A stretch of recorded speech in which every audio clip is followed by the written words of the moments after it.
নমস্কার বন্ধুরা, আজকের এই ভিডিওটিতে থাকছে 17ই জুন 2026-এর সবচেয়ে গুরুত্বপূর্ণ 10টি কারেন্ট অ্যাফেয়ার্সের এমসিকিউ প্রশ্ন এবং তাদের বিস্তারিত ব্যাখ্যা, যেটি আপকামিং যে কোনো কম্পিটিটিভ এক্সামের জন্য অত্যন্ত গুরুত্বপূর্ণ হতে চলেছে। তাহলে চলো আজকের যে নতুন প্রশ্নগুলো রয়েছে সেটা নিয়ে আলোচনা করা যাক। দেখো, প্রথম প্রশ্নটি কি বলেছে যে 2026 সালের আন্ডার 18 হকি এশিয়া কাপে পুরুষ বিভাগে চ্যাম্পিয়ন হয়েছে কোন দেশ? Option A Japan, option B Bharat, option C Pakistan, option D দক্ষিণ কোরিয়া। তাহলে উত্তর কি হচ্ছে? এর উত্তর হচ্ছে অপশন বি ভারত। তাহলে আয়োজক দেশ কোনটা? আয়োজক দেশ হচ্ছে জাপান। তাহলে 2026 সালের আন্ডার 18 হকি এশিয়া কাপ জাপানের কাতামি গাহারায় অনুষ্ঠিত হয়। ফাইনালে ভারত দুর্দান্ত পারফরমেন্স করে স্বর্ণপদক জেতে। আর আয়োজক দেশ জাপান হচ্ছে রানার্স আপ হয়, আর পাকিস্তান তৃতীয় স্থান দখল করে। তাহলে আয়োজক দেশের নাম হচ্ছে জাপান, রানার্স আপ জাপানই হয়েছে এবং তৃতীয় স্থানে রয়েছে পাকিস্তান। নেক্সট প্রশ্ন, যে জিআই ট্যাগ প্রাপ্ত তেজপুর লিচু ভারতবর্ষের কোন রাজ্যে উৎপাদিত হয়? Option A Paschimbanga, option B Bihar, option C Assam, option D Tripura. তাহলে এর উত্তর কি? এর উত্তর হচ্ছে অপশন সি আসাম। দেখো, তেজপুর লিচু আসামের বিখ্যাত কৃষিজ পণ্য, যা 2013 সালে জিআই ট্যাগ লাভ করেছে। উজ্জ্বল লাল রং এবং মিষ্টি স্বাদের জন্য এটি বিখ্যাত। সম্প্রতি এটি দুবাইতে রপ্তানি করা হয়েছে। তাহলে জিআই ট্যাগ কত সালে পেয়েছে? 2013 সালে। রাজধানী হচ্ছে দিসপুর, আসামের রাজধানী হলো দিসপুর। আসামের মুখ্যমন্ত্রীর নাম বর্তমানে হিমন্ত বিশ্ব শর্মা। আর বৃহত্তম চা উৎপাদনকারী রাজ্য হলো ভারতবর্ষের মধ্যে আসাম। নেক্সট প্রশ্ন, নাসা এর MAVEN মাভেন মিশন কোন গ্রহের বায়ুমণ্ডল নিয়ে গবেষণার জন্য পরিচালিত হয়েছিল? অপশন এ শুক্র, অপশন বি বৃহস্পতি, অপশন সি মঙ্গল, অপশন ডি শনি। তাহলে এর উত্তর হচ্ছে মঙ্গল। দেখো, নাসা এর MAVEN বা Mars atmosphere and volatile evaluation mission 2013 সালে উৎক্ষেপণ করা হয়। বায়ুমণ্ডলের মানে মঙ্গলের বায়ুমণ্ডলের গবেষণাই ছিল তার মূল উদ্দেশ্য এবং 2026 সালে মিশনের সমাপ্তি ঘোষণা করা হয়েছে। তাহলে MAVEN এর ফুল ফর্ম কি? Mars atmosphere and volatile evaluation. উৎক্ষেপণ কবে হয়েছিল? 2013 খ্রিস্টাব্দ। কোন সংস্থা উৎক্ষেপণ করে? নাসা। তাহলে নাসার সদর দপ্তর কোথায় রয়েছে? ওয়াশিংটন ডিসিতে। পরবর্তী প্রশ্ন, যে সম্প্রতি চালু হওয়া ভাব্য পোর্টাল কোন কেন্দ্রীয় মন্ত্রকের উদ্যোগে? অপশন এ অর্থ মন্ত্রক, অপশন বি কৃষি মন্ত্রক, অপশন সি বাণিজ্য এবং শিল্প মন্ত্রক, অপশন ডি শিক্ষা মন্ত্রক। তাহলে এর উত্তর কি হচ্ছে? এর উত্তর হচ্ছে বাণিজ্য এবং শিল্প মন্ত্রক।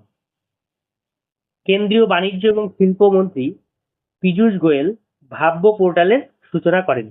দেশের বিভিন্ন প্রান্তে 100টি বিশ্বমানের শিল্প পার্ক গড়ে তোলাই এর প্রধান লক্ষ্য ছিল। তাহলে চালু করেন কে? চালু করেন পীযূষ গোয়েল। লক্ষ্য কি হলো? যে 100টি শিল্প পার্ক তৈরি করা। শিল্প বিনিয়োগ এবং কর্মসংস্থান বৃদ্ধি হলো এর মূল উদ্দেশ্য।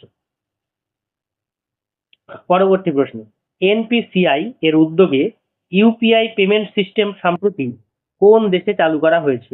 Option A Vietnam, option B Thailand, option C Cambodia, option D Malaysia. তাহলে এর উত্তর কি হচ্ছে?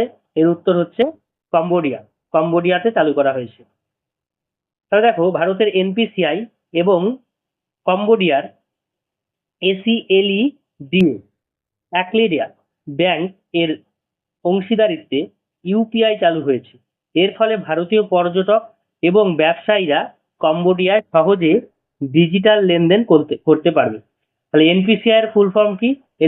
এনপিসিআই এর ফুল ফর্ম হচ্ছে national payments corporation of India. তাহলে দেখো, যে এর অংশীদার ব্যাংকে অ্যাক্লেডা ব্যাংক, রাজধানী হলো নমপেন, আর মুদ্রা হলো real.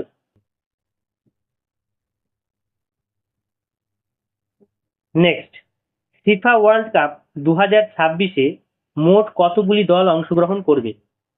Option A 32, option B 36, option C 40, option D 48। তাহলে উত্তর হচ্ছে যে বর্তমানে মোট 48টি দেশ অংশগ্রহণ করেছে। ঠিক আছে, তাহলে ফিফা বিশ্বকাপ 2026 হবে ইতিহাসের বৃহত্তম বিশ্বকাপ। প্রথমবার 48টি দল অংশ নেবে। মোট 104টি ম্যাচ হবে। যৌথভাবে আয়োজন করবে যুক্তরাষ্ট্র, কানাডা এবং মেক্সিকো। তাহলে মোট দল হচ্ছে 48টা, মোট ম্যাচ হবে 104টা। আয়োজক দেশ হচ্ছে ইউএসএ, কানাডা এবং মেক্সিকো। আইসিসির সর্বশেষ ওডিআই র্যাঙ্কিং অনুযায়ী শীর্ষে রয়েছে কোন দেশ? Option A Australia, option B New Zealand, option C Bharat, option D England. তাহলে এর উত্তর হচ্ছে ভারতবর্ষ। তাহলে 2026 সালের আইসিসি র্যাঙ্কিং এর আপডেট অনুযায়ী ভারত 118 রেটিং পয়েন্ট নিয়ে শীর্ষস্থান দখল করে রেখেছে। নিউজিল্যান্ডের পয়েন্ট হচ্ছে 113, যারা দ্বিতীয় স্থানে রয়েছে, এবং অস্ট্রেলিয়ার পয়েন্ট হচ্ছে 109, তৃতীয় স্থানে রয়েছে। আর আইসিসির সদর দপ্তর কোথায়? আইসিসির সদর দপ্তর হচ্ছে দুবাইতে। টানা সবচেয়ে বেশি দিনের প্রধানমন্ত্রী থাকার রেকর্ড কার হাতে রয়েছে? Option A Indira Gandhi, option B Jawaharlal Nehru, option C Narendra Modi, option D Atal Bihari Vajpayee.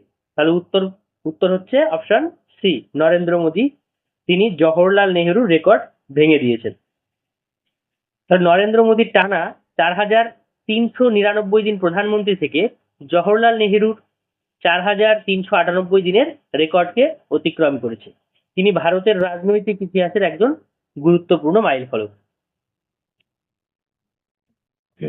তাহলে মোদির হচ্ছে 4399 দিন, নেহেরুর হচ্ছে 4398 দিন। তাহলে ভারতবর্ষের প্রথম প্রধানমন্ত্রী কে ছিলেন? জওহরলাল নেহেরু। নেক্সট প্রশ্ন, 2026 সালের 16তম ব্রিক্স এগ্রিকালচারাল মিনিস্টার্স মিটিং ভারতের কোন শহরে অনুষ্ঠিত হচ্ছে? Option A Bhopal, option B Indore, option C Jaipur, option D Nagpur. তাহলে এর উত্তর কি হচ্ছে? এর উত্তর হচ্ছে অপশন বি ইন্দোর। তাহলে 12 এবং 13 জুন 2026 মধ্যপ্রদেশের ইন্দোর শহরে ব্রিক্স কৃষিমন্ত্রীদের বৈঠক অনুষ্ঠিত হয়। কৃষি প্রযুক্তি, খাদ্য নিরাপত্তা এবং টেকসই কৃষি ছিল এই এর আলোচ্য বিষয়। তাহলে রাজ্য হচ্ছে কোন রাজ্যে? রাজ্য হচ্ছে মধ্যপ্রদেশ। মধ্যপ্রদেশের রাজধানীর নাম কি? ভোপাল। আর ইন্দোর হচ্ছে ভারতবর্ষের পরিচ্ছন্নতম শহর। নেক্সট প্রশ্ন, প্রতি বছর ওয়ার্ল্ড ব্লাড ডোনার্স ডে কবে পালন করা হয়? Option A 12 June, option B 13 June, option C 14 June, option D 15 June. উত্তর কি হচ্ছে? উত্তর হচ্ছে অপশন সি, মানে 14 জুন। তাহলে দেখো, স্বেচ্ছায় রক্তদানকারী রক্তদানকারীদের অবদানকে সম্মান জানাতে প্রতি বছর 14 জুন বিশ্ব রক্তদাতা দিবস হিসেবে পালন করা হয়। নিরাপদে রক্ত সরবরাহ নিশ্চিত করা এবং রক্তদানে উৎসাহিত করাই এর মূল উদ্দেশ্য। তাহলে 14 জুন বিশ্ব রক্তদান দিবস কার জন্মদিন উপলক্ষে পালিত হয়? কার্ল ল্যান্ডস্টেইনারের জন্মদিন উপলক্ষে। এটা WHO এর উদ্যোগে পালিত হচ্ছে। তাহলে আজকের মতো এ পর্যন্তই। ভিডিওটিকে ভালো লাগলে তোমরা লাইক, শেয়ার এবং সাবস্ক্রাইব করবে। আর ভিডিওটিকে শেষ পর্যন্ত দেখার জন্য অনেক অনেক ধন্যবাদ।